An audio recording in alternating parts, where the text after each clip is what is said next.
Bienvenidas y bienvenidos a esta nueva exploración. Hoy nos metemos de lleno en una narrativa, potente y con muchas capas. La idealización que hizo el fascismo español del mundo rural. Efectivamente. Vamos a analizar material del texto El mito rural del fascismo español. Queremos ver de dónde sale esta idea, sus contradicciones, que las tiene, y cómo choca con la realidad, la histórica y la de ahora. Así es. Es una imagen, sí, cargada de historia, pero también llena de claroscuros, de tensiones muy fuertes. La idea es desgranar un poco cómo se construyó esta visión, ¿no? Entender los orígenes y, sobre todo, qué realidades intenta tapar. ¿Entendido? Pues vamos a ello. Para empezar, para situarnos bien, ¿en qué consiste exactamente esa imagen casi idílica que proyecta el fascismo sobre el campo, sobre la tierra, el campesino? Pues se le presenta como la personificación de la pureza, ¿no? La reserva moral incorrupta de la nación, el guardián de las tradiciones, las auténticas. El arquetipo, digamos. Exacto. El arquetipo del hombre honesto, trabajador, pegado a la tierra, todo lo contrario, supuestamente, a la decadencia, al vicio de la ciudad moderna. Claro. Una figura noble que encarna esos valores eternos que el fascismo, dice defender. Podríamos decir que es una versión un poco adaptada del buen salvaje, pero claro, al servicio de una ideología muy concreta, autoritaria y nacionalista. Una imagen muy poderosa, la verdad. Pero el material que manejamos indica que esta idea no nació aquí, en España, de la nada. Tiene unos antecedentes bastante específicos, fuera. Correcto. Hay que mirar hacia atrás. Hay que irse a la Alemania del siglo XIX. Bismarck. La figura clave es Otto von Bismarck, sí. Él, como Juncker, como aristócrata terrateniente prusiano, pues vio en la vida rural el corazón del auténtico espíritu prusiano.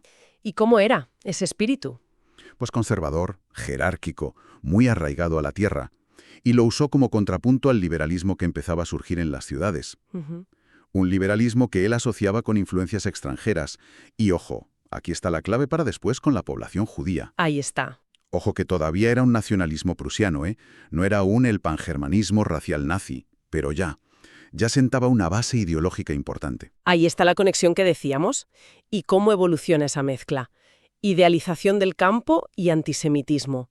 ¿Cómo llega a ser algo más explícito, como la ideología de sangre y suelo? Pues esa combinación resultó, explosiva. La idea de que la pureza alemana estaba en el campo, lejos de la contaminación urbana y judía. Eso caló hondo. Me imagino. Tan potente fue que inspiró proyectos, bastante delirantes, la verdad, como la creación de colonias arias puras en sitios tan lejanos como Paraguay. El caso de Nueva Germania es paradigmático. Nueva Germania, la colonia fundada por la hermana de Nietzsche. Increíble. La misma, Elisabeth Nietzsche, junto a su marido que era un antisemita ferviente. Su objetivo era, ni más ni menos, crear un enclave racialmente puro, lejos de lo que ellos veían como una Europa judaizada. ¿Y su argumento cuál era? Pues que no necesitaban suelo alemán físico, que llevaban la raza superior consigo allá donde fueran. Este tipo de pensamiento, fíjate, fue el caldo de cultivo directo para la ideología Blutung-Boden. Sangre y suelo. Exacto, sangre y suelo. Que luego los nazis sistematizarían y llevarían a sus últimas y criminales consecuencias, creando ese vínculo místico y sobre todo excluyente entre la identidad racial y el territorio. Hemos seguido esa conexión. Campo, antisemitismo, ideología, hasta una colonia en Paraguay, nada menos, fundada por la hermana de Nietzsche. Pero, volviendo a España, el material dice que el punto de partida aquí, a principios del 20, era muy distinto al alemán. ¿Cómo era el panorama español entonces? Totalmente distinto. A ver, España entra en el siglo XX siendo un país abrumadoramente rural, pero un ruralismo anclado en estructuras casi medievales, ¿eh? ¿Medievales? Sí. Una sociedad dominada por una tríada de poder muy clara. Una monarquía autoritaria con poca legitimidad popular ya, una aristocracia terrateniente dueña de casi toda la tierra buena y una iglesia católica muy, muy poderosa, reaccionaria y opuesta a cualquier modernización o progreso social. ¿Y la masonería, que en otros sitios sí movió cosas? Aquí era una fuerza minoritaria. Y perseguida constantemente. España, la verdad, se había quedado atrás en las revoluciones burguesas, las democráticas. Y en ese mundo rural tan cerrado, la autoridad del Estado, del gobierno central, llegaba de forma muy peculiar, ¿no? No era un control directo como pensaríamos hoy. Efectivamente, el poder real en los pueblos lo tenían los caciques. Los famosos caciques. Exacto. Líderes locales, a menudo grandes propietarios o figuras con influencia que controlaban la vida económica y política. ¿Cómo? Pues a través de redes clientelares que funcionaban de manera, bueno, casi mafiosa, favores a cambio de votos, de sumisión, Y junto al cacique, o incluso por encima, en términos de influencia moral y social, estaba el cura del pueblo. Esta estructura dual, cacique y cura, mantenía a las clases bajas, sobre todo los jornaleros sin tierra, en una situación de miseria crónica, dependencia total y un analfabetismo generalizado, una desigualdad brutal. un sistema casi feudal entonces, que claro, preparaba el terreno para respuestas desesperadas por parte de los oprimidos. Exactamente. Ese caldo de cultivo de miseria, de opresión, empujó a masas de jornaleros andaluces, extremeños, de otras regiones, hacia las ideologías que les daban alguna esperanza de cambio radical. Anarquismo, comunismo. Y el anarquismo, con un arraigo fuertísimo en el campo español, y también el comunismo, buscaban una salida lógicamente a una situación que era insostenible. Y es justo ahí, en ese contexto de conflicto social enorme, de desesperación rural, donde el fascismo español que estaban haciendo vio su oportunidad de oro. Y el material destaca una figura y una estrategia muy concreta.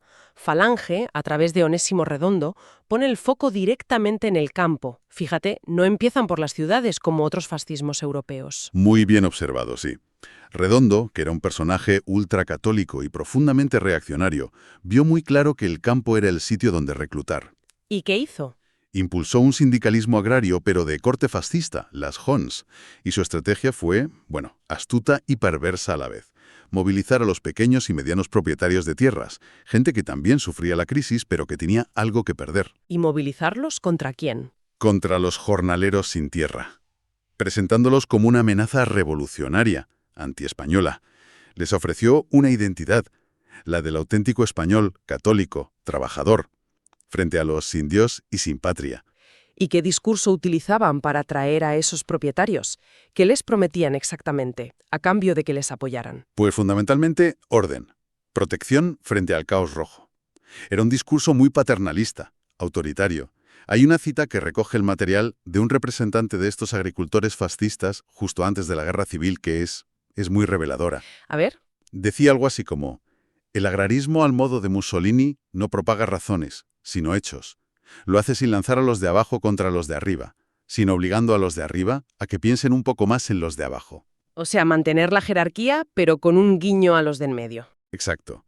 Prometían mantener la estructura social, sin tocar la propiedad de los grandes terratenientes, pero asegurando a los pequeños y medianos que se les tendría en cuenta, a cambio, claro, de lealtad absoluta, y de participar en la represión de los movimientos obreros. Un modelo de control social que, como apunta el análisis, tiene ecos inquietantes en ciertos discursos actuales de la ultraderecha en el campo. Y para garantizar ese orden y controlar cualquier disidencia, además del discurso, se apoyaron en una estructura paramilitar que ya existía, pero que revitalizaron, el Somatén. Justo, el Somatén. Era una milicia parapolicial de origen medieval catalán, fíjate, pero que las dictaduras de Primo de Rivera y luego Franco extendieron a toda España. ¿Y quiénes eran? Oficialmente eran vecinos honrados voluntarios para mantener la paz, pero en la práctica estaba formada sobre todo por propietarios, comerciantes, industriales, gente de orden, vamos. Armados, claro. Iban armados, sí, y bajo ese lema tan hipócrita de paz, paz y siempre paz, pues actuaban como una fuerza de choque, al servicio de los caciques y las autoridades, para reprimir huelgas, perseguir sindicalistas, maquis, opositores, a cualquiera que consideraran malhechor para el régimen. Era en esencia la institucionalización de la violencia reaccionaria en el campo, el brazo armado del fascismo rural. Vale, tenemos la construcción ideológica, la estrategia política, la herramienta represiva, pero toda esta fachada de pureza moral, ¿no? De campesino virtuoso, católico, contrasta muchísimo con otras realidades del mundo rural español que el material saca a la luz. Realidades que a menudo se han silenciado. Choca de frente. Sí, el análisis es bastante crudo, en este punto.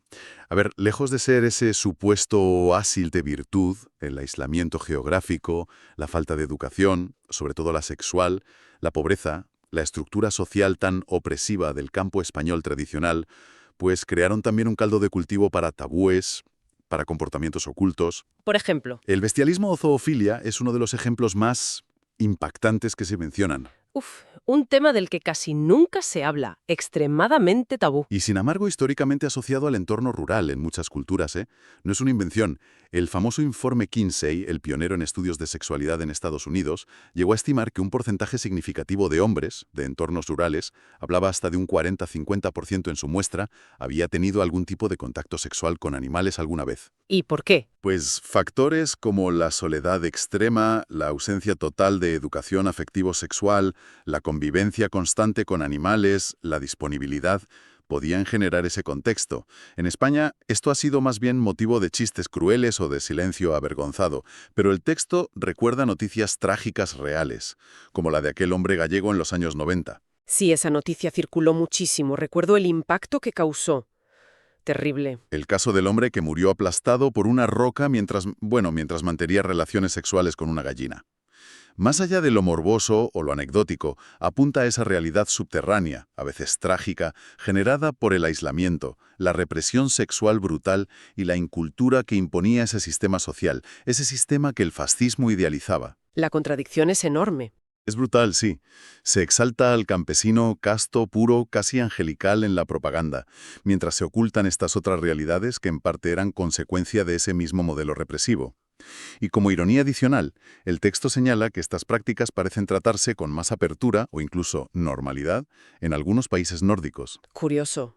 Precisamente aquellos que los nazis idealizaban como cuna de la raza aria, donde ciertas corrientes mezclan un animalismo un poco distorsionado con ideas de libertad sexual absoluta. Un contraste total con el puritanismo hipócrita del fascismo ultracatólico español. Y la represión no era solo sexual. El control social sobre cualquiera que se saliera un poco de la norma impuesta por el poder local, por el cura y el cacique, debía ser asfixiante. El testimonio de la Veneno sobre su experiencia en Adra, en Almería, que recoge el texto, es un ejemplo demoledor de esa hipocresía y esa violencia. ¿Qué contaba? Pues contaba cómo los mismos jóvenes de familias importantes del pueblo, los cachorros del fascismo local, que la buscaban en secreto por la noche para tener sexo con ella, eran los que luego por la calle la humillaban públicamente llamándola maricón. ¡Qué terrible! Y esas mismas pandillas, amparadas por la noche, y a menudo con la vista gorda de la Guardia Civil, salían a dar palizas brutales a homosexuales, llegando incluso al asesinato. Esa es la cara B de ese supuesto orden y moralidad rural que el fascismo ensalzaba. Una fachada de tradición que escondía violencia extrema, miedo, hipocresía y una profunda perversión moral. Si desmontamos toda esa escenografía, esa fachada de virtud, de autenticidad, ¿qué queda al final? ¿Les importaba o les importa realmente el campo a los fascistas españoles, más allá de usarlo como símbolo? Pues la conclusión que se extrae del análisis basándose en los hechos es un no rotundo, pura instrumentalización. A ver, a pesar de toda la retórica grandilocuente sobre las raíces, la tierra sagrada, el apego al terruño, la realidad es que España es el país de Europa con un problema más grave de despoblación rural, la famosa España vaciada. Se mueren los pueblos. Literalmente, se mueren. Y resulta que muchos de los defensores más acérrimos de esa retórica ruralista, tanto antes como ahora, son los primeros en abandonar el campo para vivir cómodamente en la ciudad. Curioso. Usan el sabor del pueblo como una etiqueta, como una marca, para vender productos, a menudo carísimos, a esos mismos urbanitas a los que critican en sus discursos. Pero vivir allí, compartir los problemas reales de esa gente, eso ya es otra historia. Incluso el folclore, esas tradiciones que tanto decían venerar como expresión del alma del pueblo, también fue manipulado. No hubo un respeto real, sino una adaptación a sus intereses. Sin duda alguna. La labor de la sección femenina de Falange durante la dictadura es un caso de estudio de esto. Se dedicaron a una supuesta recuperación de canciones y danzas populares que en la práctica fue una auténtica purga cultural. ¿En qué sentido? Pues censuraron letras que consideraban inadecuadas o demasiado verdes, modificaron coreografías para que encajaran con su moral católica estricta y sobre todo estandarizaron los trajes regionales. Unificaron. Claro, Borraron la enorme diversidad que existía entre valles, comarcas, incluso pueblos vecinos, para crear unos pocos modelos uniformes, limpios, descafeinados, aptos para ser exhibidos en desfiles y actos de propaganda del régimen, dentro y fuera de España. Convirtieron la cultura popular viva en un espectáculo folclórico momificado, vamos. Y el material menciona una ironía histórica increíble relacionada con esto, los famosos trajes regionales que le regalaron a Eva Perón. Sí, es una paradoja fascinante. Y triste a la vez. Esos trajes, que se conservan en un museo en Argentina, fueron un regalo oficial del régimen de Franco a Evita durante su visita a España en 1947. ¿Y qué tienen de especial? Las instructoras de la sección femenina cogieron piezas sueltas, un corpiño de aquí, una falda de allá, bordados de otro sitio, abalorios de más allá, de trajes tradicionales de diferentes pueblos, a veces de regiones distintas, y los combinaron de forma totalmente arbitraria para crear conjuntos vistosos. ¡Qué fuerte! Lo irónico es que precisamente por esa destrucción y homogeneización que ellos mismos impulsaron, esos fragmentos descontextualizados que usaron para crear esos trajes Frankenstein son hoy, en algunos casos, de las pocas evidencias físicas que nos quedan de ciertas técnicas de bordado, tejidos o adornos, de artesanías populares que desaparecieron. O sea, son a la vez prueba de la manipulación y archivo de lo destruido. Exacto. Un archivo involuntario, pero archivo al fin y al cabo. Tremendo. Es tremendo, sí. ¿Y cómo pervive esa hipocresía, esa desconexión entre el discurso ruralista y la realidad en la España de hoy? El texto señala un ejemplo muy concreto. El análisis se centra en Almería, más específicamente en la zona del Mar de Plástico, el modelo de agricultura intensiva bajo invernadero. Señala que esta zona es uno de los principales graneros de votos de la ultraderecha y de grupos neonazis en España. Y recuerda lo de Elegido. Claro. Recuerda que fue allí, en el Ejido, donde tuvo lugar en el año 2000 uno de los episodios de violencia racista más graves de nuestra historia reciente, un auténtico pogromo contra inmigrantes magrebíes, pero también contra ONGs que les ayudaban y periodistas que informaban. ¿Y quiénes son mayoritariamente los votantes de esas opciones políticas allí? ¿Responden al perfil del campesino idealizado por el fascismo clásico? Pues en gran medida, según el análisis, son pequeños y medianos agricultores, propietarios de invernaderos. Y lo interesante es que a menudo reproducen ese discurso original de Onésimo Redondo. ¿En qué sentido? Se ven a sí mismos como los españoles de bien, trabajadores, esforzados, que levantan el país con el sudor de su frente, enfrentados a un Estado que no les ayuda y a una inmigración que les amenaza. ¿Pero la realidad económica? La realidad económica de ese modelo es que se sostiene fundamentalmente sobre la explotación de mano de obra inmigrante. A menudo en condiciones de semiesclavitud, salarios bajísimos, jornadas interminables, condiciones de vida infrahumanas. Son los mismos que luego lanzan discursos de odio y racismo contra las personas que son absolutamente imprescindibles para que su negocio funcione. La contradicción es flagrante. ¿Y esa zona, Elegido y alrededores, que a veces aún llamamos genéricamente pueblos? Ha dejado de serlo en muchos aspectos fundamentales. Elegido, Roquetas de Mar, se han convertido en ciudades medianas o grandes, con una riqueza aparente, eso sí, muy desigual distribuida. Tienen infraestructuras que no existen en muchas capitales de provincia, centros comerciales enormes como el Corte Inglés, puertos deportivos de lujo para una minoría, macrodiscotecas. Y también lo otro. Y también, como señala el texto citando investigaciones, grandes redes de prostitución presuntamente vinculadas a mafias internacionales. El origen de ese mar de plástico también tiene tela. Nació de un plan fallido de colonización franquista. Luego se convirtió en un negocio privado corrupto, vendiendo tierra semidesértica de un terrateniente. Y el Ejido ya no es un pueblo, es una ciudad. Es la máxima expresión del capitalismo más depredador, basado en explotación laboral y daño medioambiental, pero disfrazado con una fina capa de retórica tradicionalista y nacionalista. La distancia entre la imagen que proyectan algunos líderes y la realidad que describen las fuentes es abismal. El ejemplo de la foto de Santiago Abascal a caballo es muy gráfico en ese sentido. Para la reconquista de Andalucía quería ser épico, rural y acabó siendo objeto de mofa. La viñeta del jueves fue genial. Buah, sí. Esa foto buscaba claramente evocar una imagen de líder viril, ¿no? Arraigado a la tierra, casi un caudillo rural a la antigua. Pero el resultado fue percibido por muchísima gente como algo forzado, artificial, fuera de lugar. Pone de manifiesto lo impostado, lo teatral de esa escenografía. Es un disfraz que no resiste un análisis serio, es pura construcción de imagen sin sustento real en la vida de la mayoría de la gente del campo hoy. Y el análisis del material apunta todavía más paradojas en toda esta construcción ideológica. Algunas son realmente llamativas. Hay una que es fundamental, sí. Resulta que esa autenticidad rural que el fascismo español reivindica como la quinta esencia de lo español, de una España única y centralizada, es en realidad un pilar fundamental de las identidades culturales que más odia y combate. ¿Cuáles? La catalana y la vasca.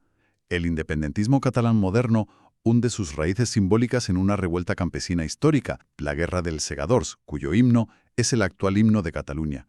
Y la cultura vasca está intrínsecamente ligada a sus tradiciones rurales, el caserío, el baserri, como célula social, los deportes rurales, los herri kirolak, la gastronomía, que son constantemente reivindicados como señas de identidad propia frente a la homogeneización. O sea, el fascismo se apropia de un concepto cuya expresión real en España es plurinacional y diversa. Justo lo contrario de lo que ellos defienden. Vaya paradoja. Y ligado a esto está el componente de fantasía racial que subyace a esa idealización del campo. Totalmente. En el fondo, esa visión idílica del campo es inseparable de una fantasía sobre la pureza racial. Para los sectores más radicales de esta ideología, la verdadera esencia racial española, la supuestamente más pura, menos contaminada, reside en regiones como Galicia con un origen mítico celta, con conexiones arias. Para ello ignoran deliberadamente o simplemente desprecian los datos científicos.